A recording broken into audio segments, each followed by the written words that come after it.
Hello everyone, good evening all of you. सभी लोगों से आज की क्लास में मैं पढ़ाने वाली हूँ class 12 halo alkane hello Erin. Topic है आपका आज की क्लास में है विलियमसन संश्लेषण अवक्रिया किसे कहते हैं।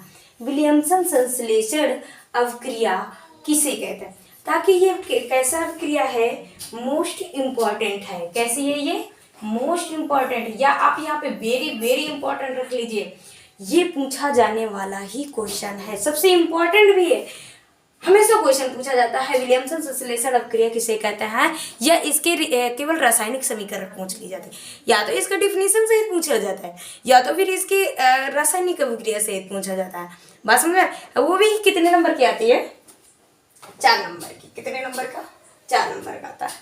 ठीक है, अब इसके आगे मैं बताने वाली हूँ कि इसका कैसे विलियमसन संश्लेषण अवक्रिया कहते कैसे हैं, ये अवक्रिया कहलाती क्या है, तो कैसे कहलाएगी, तो मैं इसकी क्लास में आज ही बताने वाली हूँ। ठीक है, सबसे पहले हम देखते हैं थ्योरी में। सबसे पहले देखते हैं थ्योरी क्या दी रखी है। मैंने लिख रखा है एल्किल हैलाइड को। क्या दिया हुआ है? एल्किल हैलाइड को। अब एल्किल हैलाइड क्या है, मैं पहले ही चैप्टर में, पहले ही चैनल में आपने बता चुकी हूँ। आप लोग की ये प्ले लिस्ट हमारी बनी हुई है, वहाँ पर के जाकर के आप देख सकते हैं कि एल्किल हैलाइड क्या है। ठीक है, मैं यहाँ पे ही बताऊंगी कि एल्किल हैलाइड से रिएक्शन बताऊंगी, क्योंकि एल्किल हैलाइड के बारे में मैं ऑलरेडी से इस चैनल की बाद में पहले बता चुकी हूँ। ठीक है, तो प्ले लिस्ट में मेरी पड़ी हुई है ये वीडियो की एल्किल हैलाइड क्या है, तो वहाँ पर के जाकर के वो देख लीजिएगा, कोई दिक्कत नहीं है। ठीक है, आज की क्लास में मैं ओनली ये रिएक्शन के बारे में बताऊंगी कि विलियमसन संश्लेषण अवक्रिया किसे कहते हैं। ये हम कह सकते हैं डिफिनीशन ऑफ द विलियमसन संश्लेषण अवक्रिया। ठीक है, या हम कह सकते हैं, तो इसकी परिभाषा मैंने क्या कहा कि एल्किल हैलाइड को, क्या मैंने बोला कि एल्किल हैलाइड क्या है, ये मैं पहले बता चुकी हूँ। ठीक है, इसके बाद मैंने क्या कहा, सोडियम एल्कासाइड। अब शायद एल्कासाइड नहीं पता होगा, एल्किल हैलाइड तो सभी को मालूम होगा, एल्कासाइड नहीं पता होगा। बेटा क्या होता है एल्कासाइड का प्रदर्शित किससे करते हैं? RONA। हम इससे प्रदर्शित करते हैं सोडियम एल्कासाइड को। किससे प्रदर्शित करते हैं? सोडियम एल्कासाइड को हम किससे प्रदर्शित करते हैं? RONA से प्रदर्शित करते हैं। बात समझ में आ रही ना? RONA ये क्या है? सोडियम एल्कासाइड है। यदि हम इसके स्थान पे यदि हम एल्किल समूह ना, भाई R क्या है? एल्किल है। यदि हम इसके स्थान पे चेंज कर दें, इसके स्थान पे मैं यदि कर दूं एल्किल समूह का पहला ही समूह रखा मैंने CH3। यदि मैंने CH3 रखा और इसके बाद मैंने बोला RONA, R तो अब ये क्या है? ये एल्किल समूह से बना हुआ एल्कासाइड है और ये बना हुआ मेथिल है, तो हम कह सकते हैं R के स्थान पे मैंने रखा CH3ONA, तो मैंने R के स्थान पे क्या रख दिया? CH3 रख दिया। तो क्या कहते हैं, मैंने यहाँ पे क्या कहा? सोडियम। जब ये R से बना हुआ एल्कासाइड है, तो ये R के स्थान पे मेथिल रखा, तो इससे मिलकर के क्या बनेगा? मेथॉक्साइड। क्या बन जाएगा? मेथॉक्साइड। अब ये इसके क्या है? ये सब समूह है, पहला समूह मैंने रख करके बना लिया क्या? Sodium methoxide. तो जरूरी नहीं है मैंने यहाँ पे सोडियम एल्कासाइड लिया है तो आप भी एल्कासाइड ही लेंगे, नहीं, आप कोई भी एल्कासाइड ले लीजिए। आप मेथॉक्साइड भी ले सकते हैं, आप एथासाइड भी ले सकते हैं, प्रोपाक्साइड भी ले सकते हैं, आपकी इच्छा, आपकी मर्जी। बस समझ में आ रही है? तो क्या होगा यहाँ पे, मैंने यहाँ पे रखा CH3ONA, तो क्या हो जाएगा? सोडियम मेथॉक्साइड हुआ। यदि मैंने इसके स्थान पे चेंज कर दिया, यदि मैं CH3 के स्थान पे चेंज कर दूंगी, तो ये बन जाएगा C2H5ONA। ये हो जाएगा ना। अब यहाँ पे बेटा क्या हो जाएगा, जब यहाँ से ये एथिल समूह है, तो एथिल समूह से बना क्या? एथॉक्साइड। क्या बनेगा? एथॉक्साइड। बात समझते जाना बेटा, एथॉक्साइड। यहाँ पे क्या लगा देंगे? सोडियम। हो गए, मैंने 2 समूह बनाया, किसके? एल्कासाइड्स। तो कहने का तात्पर्य है कि यदि एल्किल हैलाइड की अवक्रिया इन तीनों से हम कराएंगे तो क्या देंगे, ईथर देंगे। क्या देंगे, ईथर देंगे।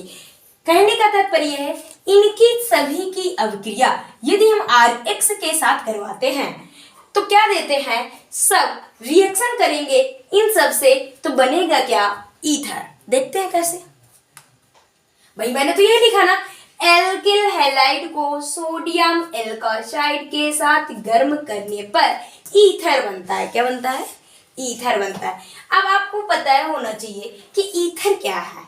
तो ईथर को प्रदर्शित करते हैं R single one O single one R dash. R dash इसलिए लगा हुआ है बेटा, R single one O single one R dash. R dash इसलिए लगा हुआ है क्योंकि एल्किल समूह इधर क्योंकि ईथर भी दो प्रकार का होता है ना, एक होता है समान ईथर और एक होता है असमान ईथर। समान ईथर और दूसरा होता है असमान ईथर। असमान ईथर बेटा समझ में आ रही ना। अब समान ईथर का मतलब ये है कि यदि एल्किल समूह समान रूप से जुड़े हों, जैसे यहाँ पे मैंने देखा, यहाँ पे देखिए थोड़ा सा, यदि मैंने यहाँ पे क्या जोड़ दिया, CH3 single one O single one CH3, इसका मतलब ये है कि ये कैसा ईथर है बेटा, है तो ईथर ही, लेकिन कैसा ईथर है, समान ईथर है। मेथिल समूह इधर भी जुड़ा हुआ है, मेथिल समूह इधर भी जुड़ा हुआ है। हाँ, यदि एल्किल समूह अलग अलग जुड़े होंगे, होगा तो एल्किल समूह ही ना, लेकिन अलग अलग जुड़ा होगा तो वो क्या होगा, असमान ईथर हो जाएगा।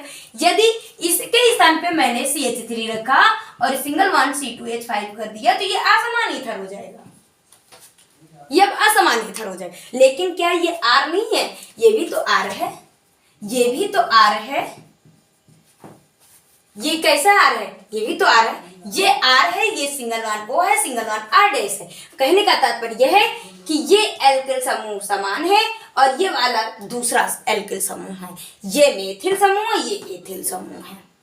बात समझ में आई। तो मैंने क्या अभी बताया कि एल्किल हैलाइड को सोडियम एल्कोसाइड, मैंने अभी एल्कोसाइड के बारे में बताया कि इसको प्रदर्शित करते हैं RONA, ये क्या है, सोडियम एल्कोसाइड है। यदि हम R के स्थान पे चेंज कर देंगे CH3 तो R से बना हुआ समूह एल्कोसाइड है, तो हमने R के स्थान पे यदि CH3 रख देंगे तो ये है एल्किल, ये है मेथिल, तो मेथिल से बना हुआ शब्द क्या बनाएंगे, मेथॉक्साइड, और सोडियम लगा देंगे। इसके बाद मैंने क्या किया कि CH3 के स्थान पे यदि हम दूसरा समूह रख दिए, एथिल समूह रख दिया और ONA जोड़ दिया तो ये क्या बन गया, सोडियम एथॉक्साइड। भाई एथिल से बना हुआ एथॉक्साइड है, ठीक है।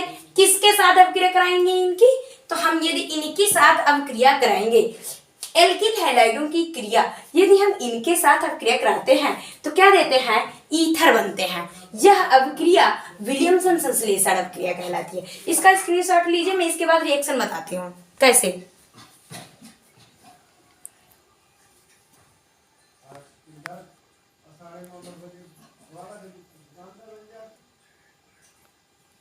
ओके, अब मैं इसके बाद क्या बताती हूँ, रिएक्शन देखते हैं।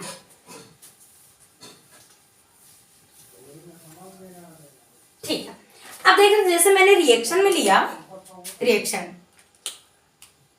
देखते हैं बेटा। रिएक्शन यदि मैंने एल्किल हैलाइड लिया, पहले मैं सामान्य सूत्र के द्वारा लेती हूँ RX, ये क्या है, एल्किल हैलाइड है, एल्किल हैलाइड है। अब मैं इसके साथ अवक्रिया किसके साथ कराऊंगी, सबसे पहले मैं सामान्य सूत्र के द्वारा रखाऊंगी RONA, इसके साथ अवक्रिया कराती हूँ, ठीक है। और इसके साथ हम गर्म करते हैं तो क्या देता है, ईथर देगा। अब मैंने ईथर के बारे में बता चुकी हूँ कि R single one O single one R dash, तो ये क्या बन जाएगा, R single one O single one R। शायद बार ना समझ में आया होगा, यहाँ पे देख लीजिए फिर से, RONA हो गया। तो बेटा क्या करेगा, R single one O single one R, मतलब कि R single one O single one R, R single one O single one R dash plus, ये क्या है बेटा, ईथर है। क्या है ये, ईथर है। इसके बाद ये सोडियम जो है किससे क्रिया करेगा, X से क्रिया करेगा, तो ये बन जाएगा सोडियम हैलाइड। क्या बनेगा, सोडियम हैलाइड। समझ में आ रहा है बेटा, इसके बाद देखिए सोडियम हैलाइड बना दिया। अब हमने क्या किया, आर के स्थान पे हम चेंज करेंगे। आर के स्थान पे मैंने रखा C2H5, ठीक है। एक्स के स्थान पे मैं चेंज करूंगी, Br रखूंगी, क्योंकि हम एल्किल समूह बराबर 10 होते हैं। Methyl, ethyl, propyl, butyl, pentyl, hexyl, heptyl, आर्गिल, नोडिल, डेकिल, हम कुछ भी रख सकते हैं, ठीक है। और एक्स बराबर 4 ही तत्व होते हैं, क्लोरीन, ब्रोमीन, आयोडीन, फ्लोरीन, 4 ही तत्व रख सकते हैं। तो उनमें से मैंने एक तत्व, तो ये क्या हो गया, RX हो गया, ठीक है। अब मैंने क्या किया, आर के स्थान पे मैंने चेंज किया। इसका नाम क्या है बेटा, सोडियम एल्कासाइड। क्या नाम है इसका, सोडियम एल्कासाइड, एल्कासाइड, ठीक है। अब मैंने इस आर के स्थान पे क्या रखा बेटा, CH3 रखा, और सिंगल बॉन्ड क्या रखा, ONA, मतलब कि इसका नेम क्या है, सोडियम मेथॉक्साइड। अभी मैंने इसके बारे में चर्चा की हूँ पूरी तरह से, सोडियम मेथॉक्साइड, सोडियम मेथॉक्साइड बेटा।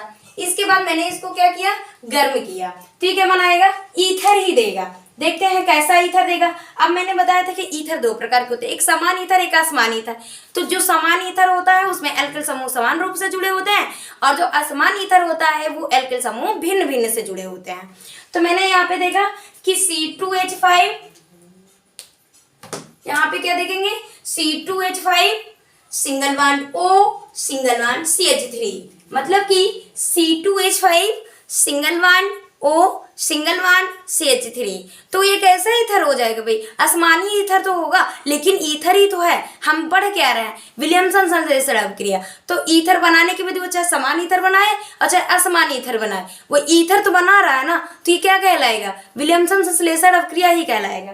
जैसे मैं यहाँ पे क्या की हूँ, C2H5 single bond O, single bond CH3 रख लेंगे, C2H5 single bond O, single bond CH3 रख लिया। अब बचा क्या बेटा, NaBr, तो क्या बन जाएगा, सोडियम ब्रोमाइड बना लेगा, sodium bromide, sodium bromide, sodium bromide. और यहाँ पे क्या नेम हो जाएगा इसका बेटा, एथिल मेथिल ईथर, बन गया ना। लेकिन हम कह सकते हैं कि ये असमान ईथर है। ये कैसा ईथर है, असमान ईथर है। यह बनाने की विधि क्या कहलाती है, विलियमसन संश्लेषण अभिक्रिया कहलाती है। अब बेटा जरूरी नहीं कि मैंने यहाँ पे मेथॉक्साइड, आप एथॉक्साइड लेंगे तो समान ईथर बन जाएगा। जैसे यहाँ पे मैंने लिया C2H5Br, C2H5O, Na, तो सोडियम एथॉक्साइड बनाया। यहाँ पे C2H5 करेंगे तो एथॉक्साइड बना लेगा। अब एथॉक्साइड के साथ अभिक्रिया कराएंगे तो C2H5 single bond O, single bond C2H5, तो डाई एथिल ईथर बन जाएगा, बन जाएगा ना बेटा। अब जरूरी नहीं थोड़ी है कि मैंने एल्कासाइड से अभिक्रिया कराया, नहीं, आप कुछ कोई भी एल्कासाइड से अभिक्रिया, उसी के समूह भी रख के आप रिएक्शन करा सकते हैं, तब भी वो की अभिक्रिया कहलाएगी, विलियमसन संश्लेषण अभिक्रिया कहलाएगी। बेटा समझ में आ रहा है। आइए ना, मेरे चैनल में आप लोग पहले ही बार आए हूँ तो सबसे पहले मेरे चैनल को सब्सक्राइब करिएगा, बेल आइकन दबाइएगा, लाइक करिएगा, कमेंट करके जरूर बताइएगा बेटा कि मेरी क्लास आपको कैसे लगी। और सबसे अच्छी बात ये है कि यदि आपको समझ में नहीं आ रहा है तो कमेंट करके जरूर बताइएगा, मैं दोबारा भी इसके बारे में कोशिश करूंगी और दोबारा भी बताने की कोशिश करूंगी, ठीक है। और तो मेरे मैं आशा करती हूँ कि आप लोगों को याद हो गया होगा और रिवीजन हो गया होगा, तो आप लोग इसको देख लीजिएगा। Thank you. बात समझ में आ रही है बेटा, ठीक है, ओके, थैंक्स।